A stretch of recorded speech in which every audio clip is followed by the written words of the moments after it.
سورہ مبارکہ صف کی چوتھی آیت۔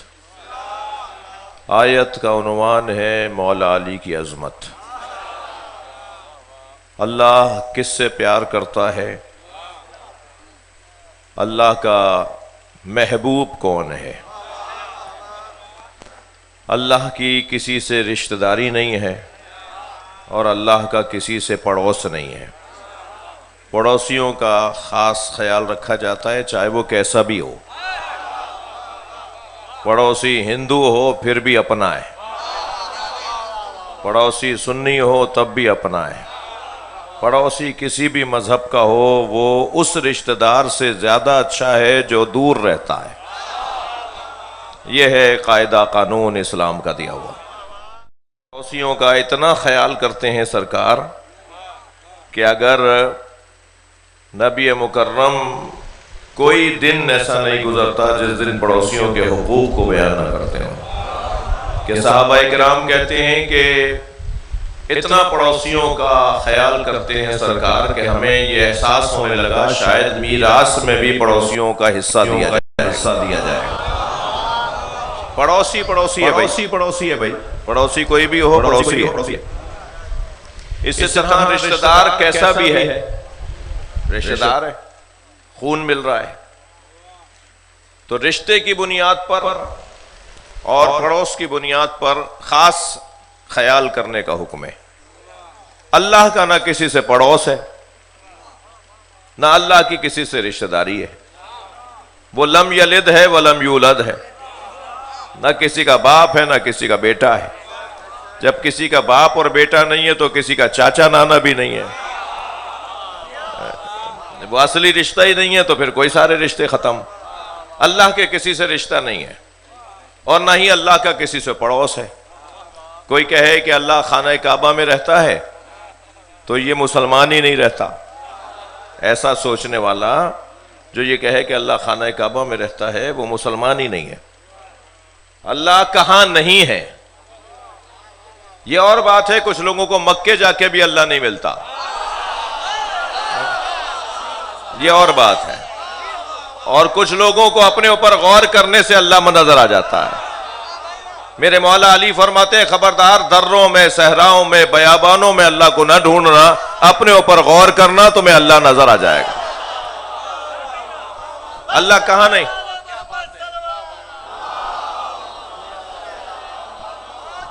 بھئی اللہ کہاں نہیں ہے؟ اللہ ہر جگہ ہے۔ جب ہر جگہ ہے تو اس کا کوئی پڑوس ہی نہیں ہے، اس کا کوئی ہمسایہ ہی نہیں ہے۔ اللہ ہر جگہ موجود ہے، تو نہ اللہ کی کسی سے پڑوس کی بنیاد پر کوئی رعایت ہوگی، نہ رشتہ داری کی بنیاد پر اللہ کی کسی سے کوئی رعایت ہوگی۔ اللہ تو اسے عظمت دینا چاہتا ہے جو میدان میں ڈٹ کر اور جم کر لڑتا ہو۔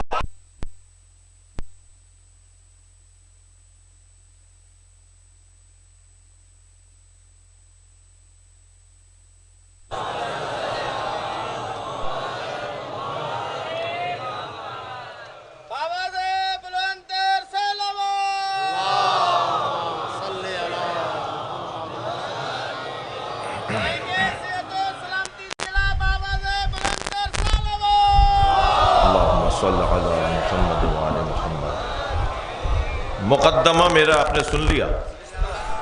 اللہ ہر اس شخص کو عزت دے گا جو میرٹ پر اترتا ہوگا۔ جی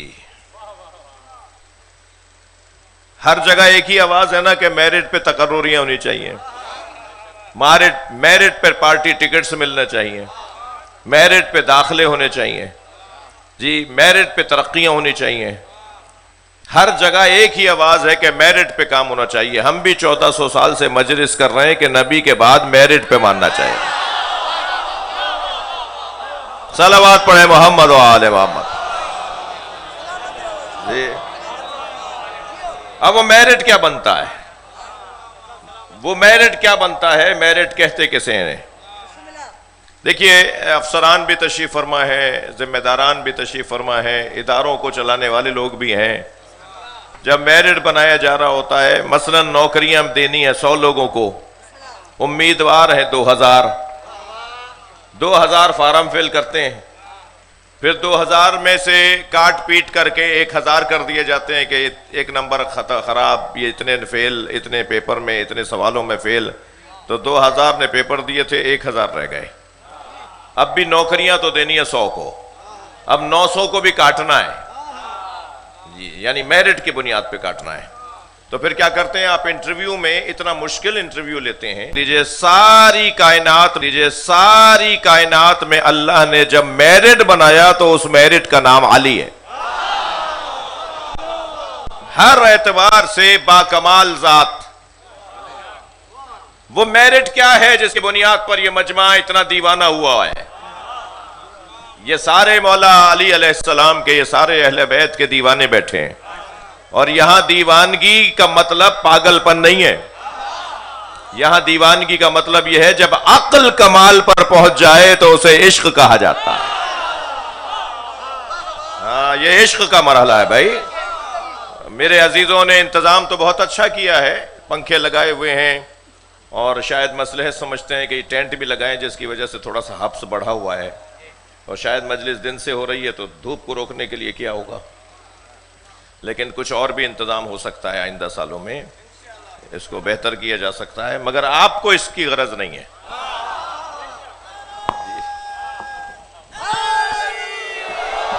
یعنی یہ تو میں بول رہا ہوں نا، میرے علاوہ کوئی اور ذاکر بھی نہیں بول پائے گا.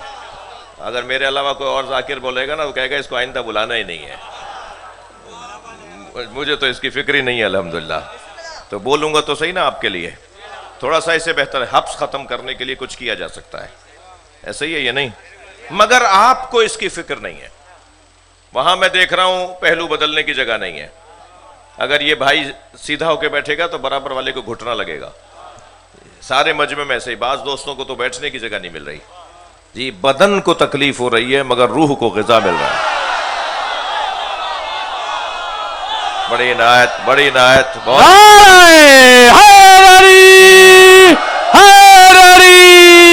بلند ترین صلوات اللہم صل علی. یہ عشق کی کیفیت ہے. اور ان ملاؤں کو بلا کے مجمع دکھاؤ جو ہمارے اس عمل کو بدعت کہتے ہیں. یہ بدعت نہیں ہے، یہ عشق ہے. یہ حضرت ابراہیم کے مریدوں کا مجمع ہے جو آگ میں کودنا جانتے ہیں. اپنے معشوق کی خاطر، ماشاءاللہ، اپنے معشوق کی خاطر آگ میں کودنا، یہ ابراہیمی مزاج لوگوں کا کام ہے. بعض لوگوں کو کہاں سمجھ میں آئے گی ہماری یہ بات، ہمارا یہ کام، جنہوں نے اس گھڑے سے پانی نہ پیا ہو جس گھڑے سے ہم پانی پیتے ہیں. اور ہم جس گھڑے سے پانی پیتے ہیں اس گھڑے کے پانی کو سبیل حسین کہتے ہیں. ہاں، ہمارا ذائقہ ہی کچھ اور ہے، ہمارا انداز ہی کچھ اور ہے.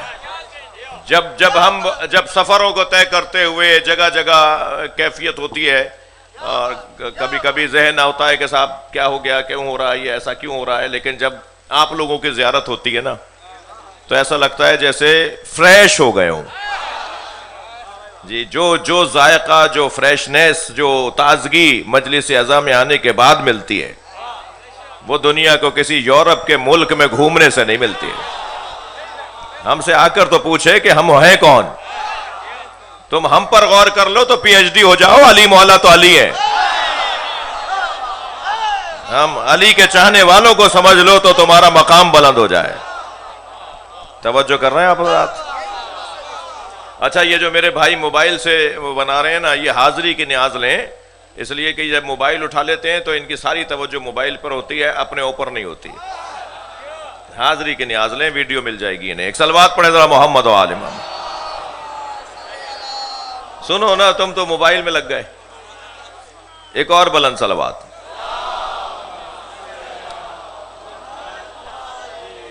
اس سے بلند صلوات.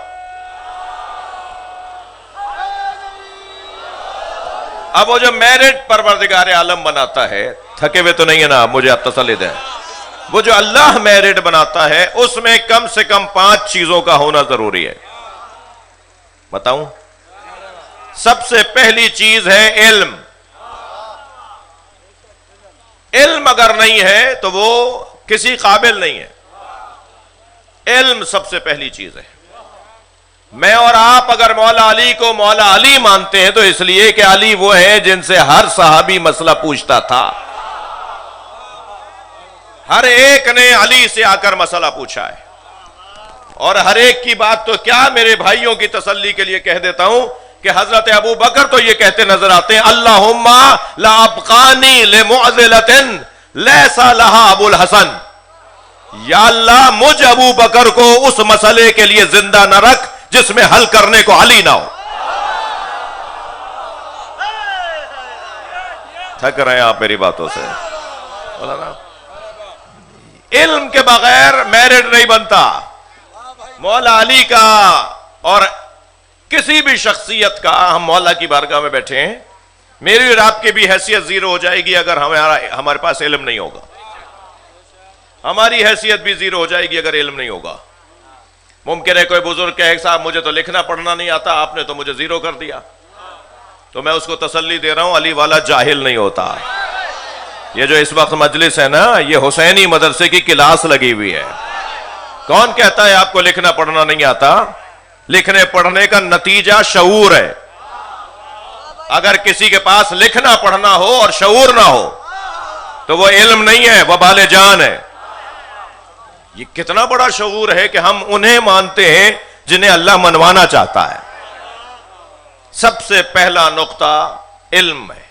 علم میرڈ ہے، قابلیت کا معیار اور کسوٹی علم۔ اگر میرے بچوں آپ سے کوئی پوچھے کہ آپ مولا علی کو افضل کیوں مانتے ہیں، کیا جواب دیں گے؟ وہی جواب دیں جو قرآن میں فرشتوں پر حضرت آدم کو افضل ماننے کا جواب ہے۔ فرشتوں پر حضرت آدم کو افضل کیوں مانا گیا؟ امتحان تو دونوں سے لیا گیا۔ فرشتوں سے سجدہ کیوں کروایا گیا؟ اس لیے کہ حضرت آدم فرشتوں سے زیادہ جانتے تھے۔ بس جو دلیل آدم علیہ السلام کی افضل ہونے کی ہے وہی امت مصطفیٰ میں علی کے افضل ہونے کی دلیل ہے۔ توجہ میرے ساتھ ہے؟ دوسرا میرٹ بتاؤں؟ آپ سے پوچھ رہا ہوں بھائی، دوسرا میرٹ بتاؤں؟ میرٹ کا دوسرا عنوان وہ ہے غیرت۔ بے غیرتوں کا علی سے کوئی تعلق نہیں۔ ناراض ہو رہے ہیں، کیا ہو گیا؟ بے غیرتوں کا علی سے کوئی تعلق نہیں۔ اور بے غیرت بتا دوں کسے کہتے ہیں؟ تھوڑا سا بولیے۔ بے غیرت اسے کہتے ہیں جو چائے کی پیالی پر اپنا ایمان بیچ دیتا ہو۔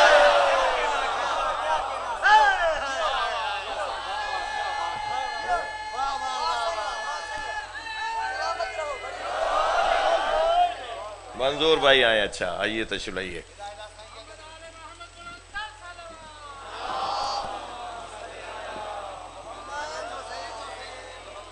میں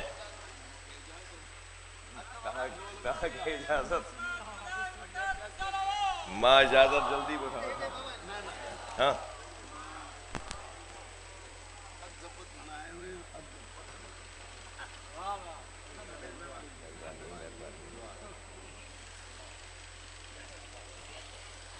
ہمارے سندھ میں اہل بیت کی بلبل ہیں یہ،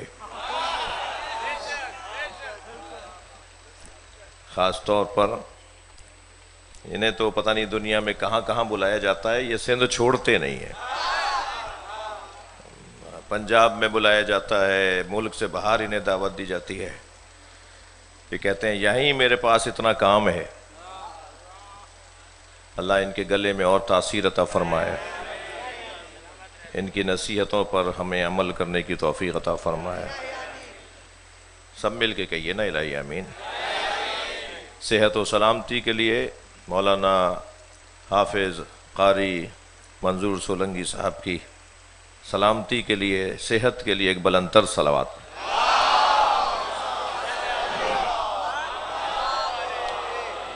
بہت بڑا مجمع ہے، اس سے بلند صلوات ہو سکتی ہے۔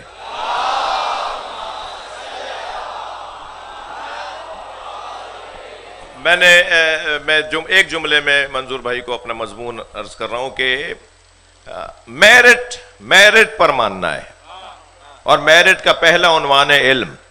جس کے یہاں علم نہیں ہے اس کی کوئی حیثیت نہیں ہے۔ دوسرا عنوان ہے غیرت۔ غیرت کا جب لفظ آپ سوچتے ہیں نا تو پھر غیر کا تصور بھی لانا ہوگا. وہ بڑا غیرت مند ہے. غیرت مند ہے تو پھر کوئی غیر بھی ہے جی, کوئی غیر بھی ہے. غیر کون ہے؟ غیر ہر وہ شخص ہے جو علی مولا کے اللہ کو نہیں مانتا,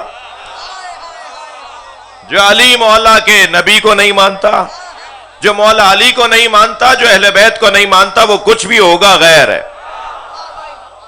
غیر اور غیرت کا تصور دونوں کو جوڑ کر چلانا ہوگا. غیرت ہماری قوم کی انتہا درجے کی خوبیاں ہیں. میں اپنی قوم کی خوبیوں پر کتاب لکھ سکتا ہوں, اتنی خوبیاں ہیں ہماری قوم میں. مگر ہماری قوم میں کچھ عرصے سے کچھ وائرس آنا شروع ہو گئے. یہ کورونا سے خطرناک وائرس ہیں. کورونا کے تو ویکسینیشن آ گئی ہے اور لوگوں نے اپنی جان بچا لی ہے, مگر ہماری قوم میں کچھ وائرس آنا شروع ہوئے ہیں. ان میں سے ایک دو وائرس بتاؤں. ان میں سے ایک وائرس یہ ہے کہ چھوٹی چھوٹی چیزوں پر ایمان بیچنے والے لوگ لیڈر بن گئے. ایسا لگ رہا ہے جیسے آپ کی زبان آپ کے دل کا حال بتا رہا ہوں. چائے کی پیالیوں پر ایمان بیچنے والے جی, افسران کے ساتھ کھانا کھا کر اپنا دین بیچنے والے, تصویریں کھنچوانا آرزو بنا لیا ہے کہ فلاں کے ساتھ تصویر کھنچ جائے تو بس میں معراج پہ چلا گیا جی. اپنی قوم کے مفاد کا سودا کرنے والے وہ غیرت مند نہیں ہوتے. غیرت مند وہ ہوتا ہے جو اپنے آپ کو قربان کر دے مگر دین پر ایک آنچ نہ آنے دے. ہاں, دوسرا عنوان ہے غیرت کا عنوان. تیسرا عنوان میرٹ کے اوپر, میرٹ بنانے کے لیے تیسری صلاحیت عزت. عزت کسے کہتے ہیں؟ عزت کا کیا مطلب ہے؟ بڑی گاڑی, مہنگا بنگلہ, مہنگے کپڑے, 6 آدمی کھڑے ہو کر سلام کریں, بڑا عزت دار ہے, سب اس کو سلام کرتے ہیں. یہ معیار عزت نہیں ہے. معیار عزت نہیں ہے. دیکھیں, عزت اور غیرت کا مفہوم ایک دوسرے کے پڑوس میں رہتا ہے. غیرت کا مفہوم اور عزت کا مفہوم ایک دوسرے کے برابر میں رہتا ہے. غیرت کا مفہوم اگر میرے بچوں نے لے لیا ہو تو اب عزت کا مفہوم سنیے. عزت کسے کہتے ہیں؟ کیل کو, میخ کو سندھی میں چھاچا بناؤں کوکو, یہ کوکے کے تصور کرو. یہ جو کیل ہے نا, کیل یہ 3 جگہ پر ٹھوکی جاتی ہے. ایک مضبوط دیوار میں ٹھوکی جاتی ہے. اگر دیوار مضبوط ہوتی ہے تو کیل ٹوٹ جاتی ہے. جب تک دیوار میں کیل جگہ نہیں بناتی اتنی دیر تک دیوار عزت دار ہوتی ہے. یہ کیفیت عزت کی کیفیت ہے. اور بعض اوقات دیوار میں کیل جا نہیں رہی ہوتی تو ڈرل کیا جاتا ہے اور فولاد کی کیل منگائی جاتی ہے اور بڑا ہتھوڑا مارا جاتا ہے. مقابلہ کیا, دیوار مقابلہ کرتی ہے غیر کا. جب تک مقابلہ کرتی رہتی ہے عزت دار ہے, اور ایک وقت آتا ہے کہ ہتھیار پھینک دیتی ہے اور غیر کو جگہ بنانے دے دیتی ہے. یہی کیل کبھی کبھی آپ لکڑی پہ بھی ٹھوکتے ہیں, مگر دیوار پہ تو 4 دفعہ ہتھوڑی مارنا پڑتی ہے تب کیل اندر جاتی ہے, مگر لکڑی پہ شاید 2 دفعہ ہی ہتھوڑی مارنے پہ کیل اندر چلی جاتی ہے. تو بس اس کی نسبت یہ جلدی عزت سے ہاتھ اٹھا گئی. یہ اور کمزور ہے عزت میں, کیل کی نسبت, لکڑی کی نسبت کیل کے ساتھ. مگر اسے ایک اور جگہ پر بھی ٹھوکنے کی کوشش کی جا سکتی ہے, اور وہ ہے پتھر. جب آپ پتھر پر کیل رکھ کر ہتھوڑی ماریں گے تو پتھر ٹوٹ جائے گا مگر غیر کو جگہ نہیں بنانے دے گا. اسے کہتے ہیں عزت. میں مر جاؤں گا مگر غیر کو اپنے اوپر اختیار نہیں دوں گا. لبیک یا حسین,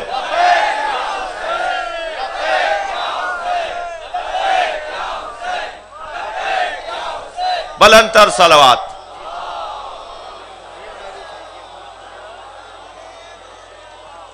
توجہ کر لی؟ جلدی جلدی میں اپنے مفاہیم کو, اپنے پیغامات کو دے رہا ہوں. سب سے پہلی چیز, بولیے بچوں, کہاں ہو؟ سب سے پہلی چیز علم. دوسری چیز بولیے نا, ڈر گھبرا کیوں ہے؟ غیرت. یہ سبق یاد کیجئے نا تاکہ آپ کو غیرت مند اچھے لگیں, اور بے غیرت جہیں کہیں نظر آئے تو اسے آپ لڑیے مت. میں فساد پھیلانے کی دعوت تو دے نہیں سکتا. مگر کم سے کم پہچان ضرور لیجئے کہ یہ کون لوگ ہیں. سب سے پہلی چیز علم، دوسری چیز غیرت، تیسری چیز عزت، چوتھی چیز سخاوت. سخاوت. چھوٹے دل والا علی والا نہیں ہے. چائے کی پیالی مہمانوں کو نہیں پلا سکتا، دسترخوان نہیں لگا سکتا جی. اور یاد رہے، میں ایک جگہ مولانا قرآن کی ایک آیت کی تفسیر بیان کر رہا تھا، والذین ينفقون فی السراء والضراء والکاظمین الغیظ والعافین عن الناس واللہ یحب المحسنین. اللہ نے اہل بیت کی عظمت میں یہ آیت نازل کی ہے. ایک گھرانہ ایسا ہے جو دارائی میں بھی عطا کرتا ہے اور ناداری میں بھی بخش دیتا ہے. ہوتا ہے تب بھی دیتے ہیں، نہیں ہوتا تب بھی دیتے ہیں. تو مجلس کے بعد ایسے ہی جوانوں میں سے ایک جوان میرے پاس آ گیا، کہنے لگا مولانا بات سمجھ میں نہیں آئی. ہوتا ہے تو دینا سمجھ میں آتا ہے، نہیں ہوتا تو کیا دیتے ہیں؟ میں نے کہا کیا ہے تمہارے ذہن میں؟ کہنے لگا مولانا پیسے ہوں گے تو دیں گے نا. میں نے کہا نہیں، یہی غلط فہمی ہے. تم دینے والے ہوتے تو پیسہ ہوتا. سخاوت کا پیسے سے کوئی تعلق نہیں ہے. ہاں، سخاوت کا پیسے سے یہ بہانہ ہے. ہوتے تو دیتے، تم دینے والے بنو تو اللہ تمہیں دے گا، پھر تم بانٹ دو گے. ایک مثال نہیں ہے، معجزات میں، کرامتوں میں سینکڑوں مثالیں ہیں کہ گھر میں کچھ نہیں تھا، دروازے پر کوئی مانگنے آیا ہے، ارادہ کیا ہے، اللہ نے واسطہ بنایا، اس نے بانٹ دیا. توجہ کر رہے ہیں آپ حضرات؟ چوتھا عنوان سخاوت کا عنوان ہے. اور پانچواں عنوان جس کی خاطر میں نے آیت پڑھی وہ ہے شجاعت. بزدلوں کا علی سے کوئی تعلق نہیں.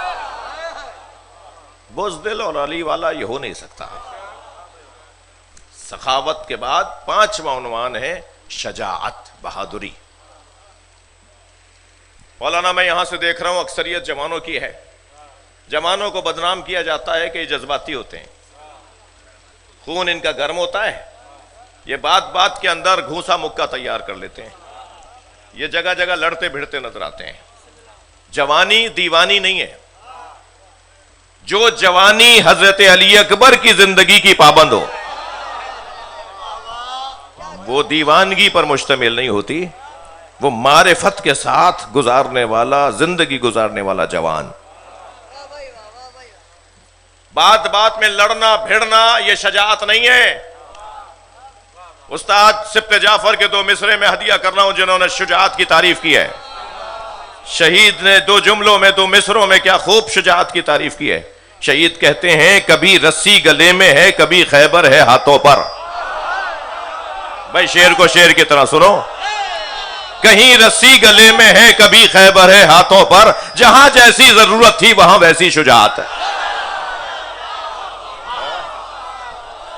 صلوات پڑھ لیں محمد و آل محمد.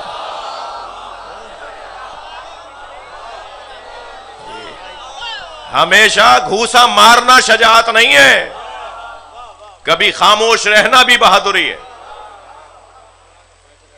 جی بہادری، شجاعت کی تعریف. اور اب شجاعت کس سے سیکھیں بھائی؟ جس کے لیے قرآن میں اللہ نے قصیدے بیان کیے ہیں. یہ آیت کچھ عرصے پہلے پہلگام کا بہانہ بنا کر ہندوستان میں پاکستان پر حملہ کیا، اور پاکستان نے جو 3 دن میں جواب دیا، اس جواب کا نام رکھا بنیان مرصوص.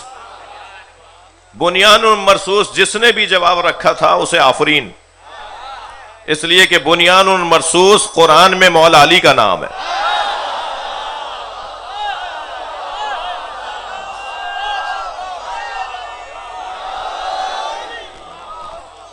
بنیان مرصوص. سورہ مبارکہ صف آیت نمبر 4. ان اللہ یحب الذین یقاتلون فی سبیلہ صفا کانہم بنیان مرصوص. اللہ ان سے محبت کرتا ہے. محبوب الہی وہ ہے کہ جو اللہ کی راہ میں ایسے قتال کرتا ہے جیسے سیسا پلائی ہوئی دیوار، یعنی پہاڑ ہٹ جائیں مگر وہ میدان چھوڑ کے بھاگتا نظر نہ آئے.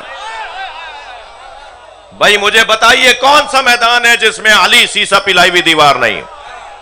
حتیٰ جنگ خیبر میں تو مولا نبی نے آواز دے کر کہا تھا اب وہ آ رہا ہے جو بنیان مرصوص ہے، جو میدان میں جائے گا جنگ جیتنے کے لیے جائے گا، جنگ کو کامیاب ختم کرے گا۔ لہذا ہر میدان میں مولا علی نے بنیان مرصوص بن کر مسلمانوں کا دفاع کیا۔ میرا مقدمہ، میری اصلی بات مکمل ہو گئی۔ مولانا منظور صاحب کو اس سے زیادہ زحمت نہ دوں، مگر میرا دل کہہ رہا ہے کہ جنگ بدر تھوڑی سی سنا دوں۔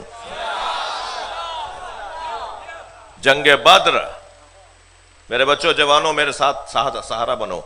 اسلام کی پہلی جنگ جو مسلمانوں کے خلاف لڑی گئی اور مسلمانوں نے دفاع کیا، پہلے تو یہ ذہن میں بٹھا لیں کہ نبی نے کبھی حملہ نہیں کیا، ہمیشہ نبی پر حملہ ہوا، اس لیے کہ اگر مسلمانوں نے حملہ کیا ہوتا تو ساری جنگیں یا وہ جنگ جو مسلمانوں نے حملہ کیا ہوتا وہ مکے کے قریب لڑی جاتی، لیکن ساری جنگیں مدینے کے قریب لڑی گئی، یعنی دشمن مدینے پر آتا تھا، مسلمان باہر نکل کے دفاع کرتا تھا۔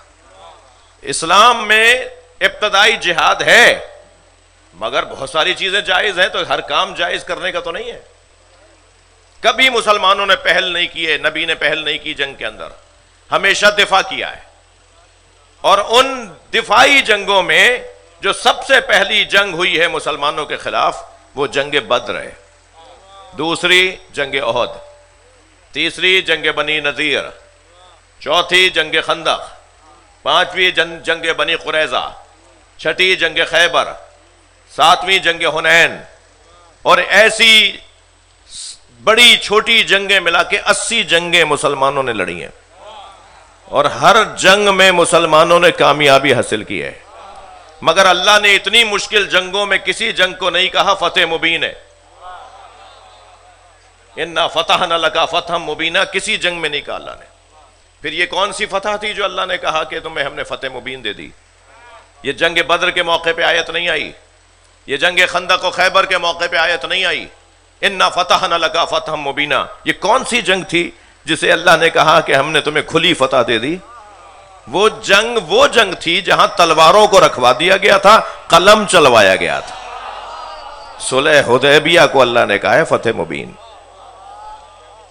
میں ان بچوں جوانوں سے کہہ رہا ہوں، ہر گھر کے اندر، بزرگوں سے بھی عرض کر رہا ہوں، ہر گھر کے اندر ایک صلح حدیبیہ لازم ہے، ہر خاندان میں ایک صلح حدیبیہ لازم ہے، اور یقین جانیے جب صلح حدیبیہ ہو جاتی ہے تو فتح مکہ لازم ہو جاتی ہے۔ اگر آپ کو کل جیتنا ہے نا اپنا، اگر مستقبل اپنا جیتنا ہے تو آج صلح حدیبیہ کرنا پڑے گی۔ ساس بہو کی صلح حدیبیہ ہونی چاہیے، جٹھانیوں اور دیورانیوں میں صلح حدیبیہ ہونی چاہیے۔ تھک رہے ہیں آپ حضرات؟ چاچا بھتیجے میں اور چچا زاد اور بھائیوں میں صلح حدیبیہ ہونی چاہیے۔ ہر جگہ برداشت کا مظاہرہ جو کرے گا کل اسی کا ہے۔ آج برداشت کر لیجئے، کل آپ کا ہے۔ ہر صلح حدیبیہ کے بعد فتح مکہ لازم ہے۔ میری اور آپ کی زندگی میں بھی ہماری زندگیوں میں بھی مکہ فتح ہونا ہے۔ کچھ بت گرائے جائیں گے، صلوات پڑھیں محمد و آل محمد۔ نہیں، گرمی زیادہ ہو گئی ہے، شاید آپ صلوات نہیں پڑھ رہے۔ اللہم صل علی۔ سرکار نے فتح مبین قرار دیا ہے برداشت قلم کی جنگ کو۔ مگر جنگ بدر جو سب سے پہلی جنگ تھی مسلمانوں کی، اس میں مولا علی 20 سال کی عمر کے ہیں، اور جب مولا علی کو میدان میں بھیجا گیا تو مشرکوں کی طرف سے آواز آئی یہ تو بچہ ہے، تو مولا علی نے آواز دے کے فرمایا تھا کہ تم میری عمر پر بات کر رہے ہو، میں تمہاری جانیں قبض کرنا چاہتا ہوں۔ جی جو رجس کے پہلے جملے ہیں۔ اور جب آئے یہاں سے حضرت حمزہ، حضرت عبیدہ اور حضرت علی، نبی نے اپنے 2 چچا زاد بھائیوں کو بھیجا اور ایک چچا کو بھیجا، ادھر سے عتبہ، شیبہ اور ولید۔ جی یزید کا کوئی ماموں تھا، کوئی دادا، کوئی تایا۔ ہاں یہی تو تھا. یزید نے امام حسین کے سر کو دیکھ کے کہا تھا کہ لیت اشیاخ بے بدرین، میرے بدر والے بزرگ زندہ ہوتے تو آ کے مجھے شاباش دیتے، میں نے بدلہ لے لیا. تو یہ وہی بزرگ تھے جو جنگ بدر میں مولا علی نے اور حضرت حمزہ نے اور حضرت عبیدہ نے مارے تھے. اور مولا تو مولا ہے، جنگ میں بھی معجزہ دکھاتے ہیں. جب اس طرف سے ولید نے حملہ کیا نا مولا علی پر، تو مولا فرماتے ہیں جب اس نے ہاتھ اٹھایا، تلوار اٹھائی، تو اس کے ہاتھ میں کنگنا بندھا ہوا تھا. وہ شادی سے 2 دن پہلے باندھا جاتا ہے. کیا کہتے ہیں ہم سندھی میں؟ گانو. وہ گانو اس کے ہاتھ میں کنگنا بندھا ہوا تھا. مولا فرماتے ہیں جب میں نے اس کے ہاتھ میں کنگنا دیکھا تو مجھے اس کے سسرال پر رحم آ گیا. ارے کیا بات ہے بھائی. تو جیسے ہی اس نے مولا پہ ہاتھ اٹھایا، اب آپ سے میں پوچھ رہا ہوں، خدا نہ خواستہ آپ پر کوئی ہاتھ اٹھائے گا تو آپ اس ہاتھ کو روکیں گے نا، اسی کو جواب دیں گے نا. علی ایسی کرامت دکھاتے ہیں. مولا کے اوپر جب اس نے وہ ہاتھ اٹھایا تو مولا نے اس کا دوسرا ہاتھ کاٹا. اس کا وہ ہاتھ جس میں تلوار ہے وہ رکا رہ گیا، دوسرا کٹ گیا. تو حضرت نے فرمایا اب بھی باز آ جا، اسلام قبول کر لے، میں تیری زوجہ پر تیری طرف سے رحم کرنا چاہتا ہوں. اس نے کہا نہیں، میں تو مارنے آیا ہوں. پھر حضرت نے فرمایا جب تو خود ہی جہنم میں جانا چاہتا ہے تو میں کیا روکوں. تو پھر حضرت نے اس کے سر پہ صرف تلوار کو رکھا تھا، برابر کا کٹا. تو یہ جنگ بدر کا آغاز ہو رہا ہے. اچھا، جنگ بدر میں جب یہ کیفیت ہو گئی، توجہ چاہوں گا، آپ کو معلوم ہے نا یہاں 313، وہاں 1000. اب 1000 کا مقابلہ 313 کے ساتھ، اور جنگ بڑی سخت جنگ، یہاں تک کہ جنگ تن بتن میں ناکام ہو گیا دشمن، تو انہوں نے لشکر بے لشکر جنگ شروع کر دی. اب وہاں سے 1000 آدمی اترے ہیں، ادھر سے 313 اترے ہیں. اس کیفیت میں مولا علی علیہ السلام بلا تشبیہ برق کی مانند کبھی میسرے میں، کبھی میمنے میں، کبھی قلب لشکر میں سروں پہ سر گرا رہے تھے، تنوں پہ تن کاٹ رہے تھے. وہ مجبور ہو گئے کہ روکیں کسی طرح علی کی تلوار کو. تو انہوں نے فوراً آواز دی کہ ابن نوفل کو بلاؤ. ابن نوفل کرائے کا قاتل لے کر آئے تھے. اس کو اس سے غرض ہی نہیں تھی کہ میں مسلمانوں سے لڑنے جا رہا ہوں یا میں یہودیوں سے لڑنے جا رہا ہوں. اسے تو بس یہ غرض تھی کہ مجھے پیسہ ملے گا. کرائے کا قاتل. ممکن ہے ہمارے ہزارہ برادران کے کوئی دوست کہتے ہیں صاحب کرائے کا قاتل تو آج کی اصطلاح ہے. آج کرائے کے قاتلوں نے معاشرے میں قتل اور ظلم کیے ہیں. تو بھائی اصطلاح آج کی ہے، مزاج پرانا ہے. یہ کرائے کا قاتل لے کے آئے نوفل کو، اور جب نوفل اترا تو اب آپ اندازہ کیجئے کہ کتنا خطرناک آدمی ہوگا. قوی ہیکل، دیو مانند انسان، اور اونٹ کے بچے کا پیر پکڑ کے پھینک دیتا تھا. دائیں لڑ رہا ہوتا تھا، سب کی توجہ ہوتی تھی کہ دائیں ہیں تو بائیں نظر آتا تھا. عجیب کوئی جانور آدمی تھا. جانور معاف کریں مجھے.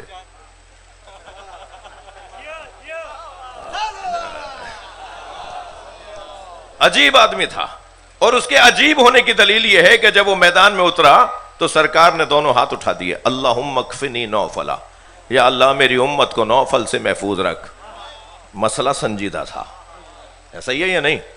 جب سرکار دعا فرما رہے تو مسئلہ سنجیدہ تھا. اب وہ میدان میں اتر کے مسلمانوں کے سر اتار رہا تھا، اور عجیب اس نے ماحول بنایا.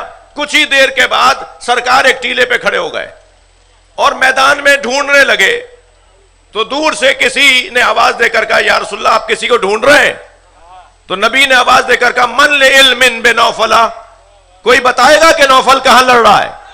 تو مولا علی نے دور سے آواز دے کر کہا یا رسول اللہ میں نے اسی وقت مار دیا تھا.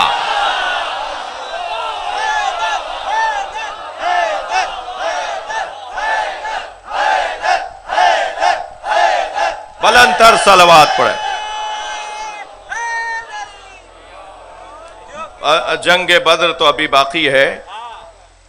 3000 فرشتوں کا لشکر آیا تھا مسلمانوں کی مدد کے لیے. بس آخری جملہ فضائل کا سنا رہا ہوں جنگ بدر کا. اور جب جنگ بدر مسلمانوں نے جیت لی تو سرکار نے اصحاب کو بلا کے کہا بتاؤ کس نے کیا دیکھا اور کیا ہوا، کیسے ہوا. گزارش سن رہے تھے سرکار صحابہ کرام سے تو ایک صحابی نے کہا یا رسول اللہ ایک بات تو بڑی عجیب تھی، ایک بات تو بڑی عجیب تھی، ہر مرنے والا مشرک گرتے گرتے کہتا تھا قتلنی علی، مجھے علی نے مارا ہے، مجھے علی نے مارا ہے۔ سرکار مسکرا دیے، سرکار نے فرمایا اللہ نے جو 3000 فرشتے بھیجے تھے نا، سب کی شکل علی کی شکل تھی۔ صلوات پڑھ لیں مولا کی ذات پر۔ ایک اور بلند صلوات۔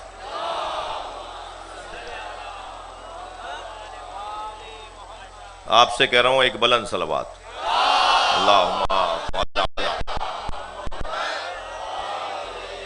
جی، جنگ بدر میں اور جنگ احد بھی مسلمان ہارے نہیں۔ میں نہیں مانتا اس جملے کو کہ مسلمان ہار گئے تھے۔ وہ کیسے ہار گیا جو میدان میں ڈٹا کھڑا تھا؟ ہم کیوں بولتے ہیں کہ مسلمان جنگ ہار گئے تھے؟ مسلمان جنگ نہیں ہارے تھے۔ جو میدان میں جنگ جیتنا اور جنگ ہارنا، اس کا مفہوم علی اور اولاد علی نے بدل دیا کہ جہاں جنگ جیتنے کا کیا مطلب ہے اور جنگ ہارنے کا کیا مطلب ہے۔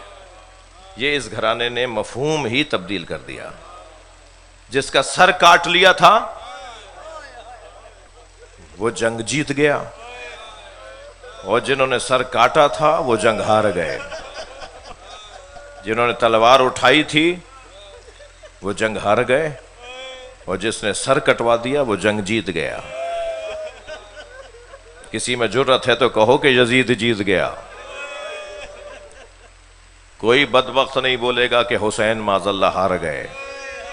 حسین کی جیت تو ایسی جیت ہے کہ میں شہنشاہ حسین نقوی زندہ ہوں، اس پر مجھے شک کرنا چاہیے، مگر حسین زندہ ہیں اس پر یقین ہونا چاہیے۔ امام حسین سے زیادہ تو زندہ وجود کوئی نہیں ہے۔ آپ دیکھیں نا شاہپور میں اس وقت اس کیفیت کے اندر امام حسین کے عاشقوں کا مجمع، یہ امام حسین کے زندہ ہونے کی ایک زندہ دلیل ہے، اور یہ پوری دنیا میں اس وقت کیفیت ہے۔ خاص طور پہ ایام اعزا رخصت ہو رہے ہیں، کالے کپڑے صندوقوں میں رکھ دیے جائیں گے۔ یہ جو کالے کپڑے پہنے ہوئے آپ بیٹھے ہیں نا، 3 دن کے بعد یہ کپڑے صندوقوں میں رکھ دیے جائیں گے، عزا خانوں کے علم بڑھا دیے جائیں گے۔ وہ جو مولا حسین کا ذکر مہمان بن کر آیا تھا وہ اب ہم سے رخصت ہونے والا ہے۔ میرا تو دل کچھ دن سے بجھا بجھا سا ہے، دل کر رہا ہے فوراً کربلا چلا جاؤں۔ یہ کیفیت ہر عزادار کی ہے اس وقت۔ امام حسین کا ذکر رخصت ہونے والا ہے۔ 9 محرم کو تو ہم لال پیلے کپڑے پہن لیں گے نا، 9 ربیع الاول کو تو ہم لال پیلے کپڑے پہن لیں گے نا، 9 ربیع الاول کو تو ہم جشن منائیں گے نا۔ 3 دن رہ گئے ہیں۔ خاص طور پر ماہ رمضان جب ختم ہو رہا ہوتا ہے تو جن کی توجہ پورے مہینے میں نہیں ہوتی کہ قرآن پڑھنا تھا، پھر وہ آخری دنوں میں قرآن کھول کے بیٹھ جاتے ہیں کہ 2 سپارے تو پڑھ لیں نا کم سے کم۔ میں ایسے ہی ان دوستوں سے گزارش کر رہا ہوں جنہوں نے 2.25 مہینے امام حسین کے ذکر میں کوئی کمی کوتاہی رکھی ہو، وہ 3-4 دنوں میں کمزوری نہ رکھیں۔ جہاں بھی خبر آ جائے نا کہ مولا کی مجلس ہو رہی ہے، وہاں ضرور پہنچیں، اپنے آپ کو لے کر جائیں۔ مولا ہم سے کوتاہیاں ہو گئی، مولا حق ادا نہیں کیا، مولا جیسے رونا چاہیے تھا رو نہیں پائے، مولا جیسے ماتم کرنا چاہیے تھا نہیں کر پائے، مولا کمزوری رہ گئی معاف کر دیجیے گا۔ مولا یہ محرم سفر ہماری زندگی کا آخری محرم سفر نہ ہو، ہمیں آئندہ بھی موقع دیں عزاداری کرنے کا۔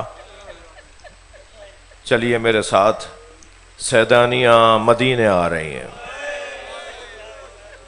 میری بی بی زینب شام سے رہا ہو کر پہلے کربلا آ گئیں۔ زین العابدین میں اپنے بھائی کی قبر پہ جاؤں گی، اور جب دور سے امام حسین کی قبر نظر آئی نا، رونے والوں اونٹ کے بٹھانے کا انتظار نہیں کیا،